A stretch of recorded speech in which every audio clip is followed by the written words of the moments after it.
Well, hello. As I'm sure many of you know, it's been a long time since we've been able to get our whole church together on Sunday for worship.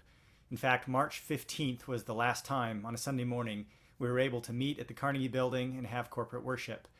Since that time, we've been asked to stay home, and the building that we rent has been locked and closed down. It's not available for use.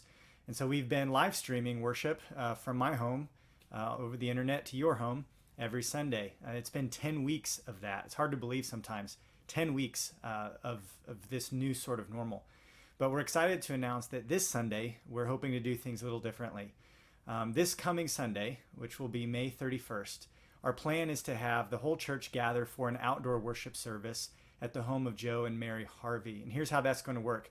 We're asking everyone to start arriving around 10 a.m. That'll give us time to get everyone parked, allow you to get unloaded, get your lawn chairs, blankets, everything out, and find a spot there on their property to get settled.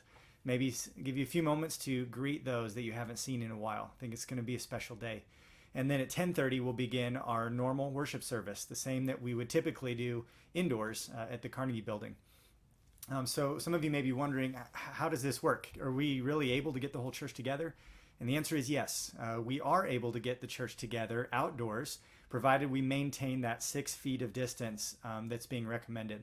So I need to ask you to cooperate with that. We're asking that people refrain from physical contact and that you maintain that 6 feet of separation between households. So families can sit together, roommates, people who live together can sit together, but we need to keep about 6 feet of space between where everyone's at. So that's part of the reason we're asking you to arrive a little early, around 10 o'clock. It'll give us a chance to get everybody settled so that we can start right at 10:30.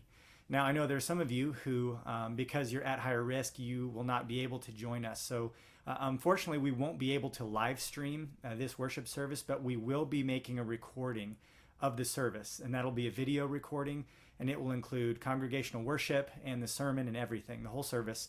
And we'll make that available later on Sunday, probably sometime in the afternoon. So we will put out an email letting you know as soon as that is available. I'm sorry there's not a better way for us to do it, but that seems to be the best solution at this point. But for those who are able and can, we hope that you will come join us on Sunday morning. And if the weather gets bad, if it turns out that we get rain, right now the forecast looks good, but that can always change, especially here in the Midwest in Kansas. But if we get rained out, we'll very simply send out an email notification alerting everyone that the outdoor service has been canceled, and plan B will be to do what we did last week, which is live stream at 10:30 on Sunday morning and have people together in homes who can watch that from home. So that'll be our plan B.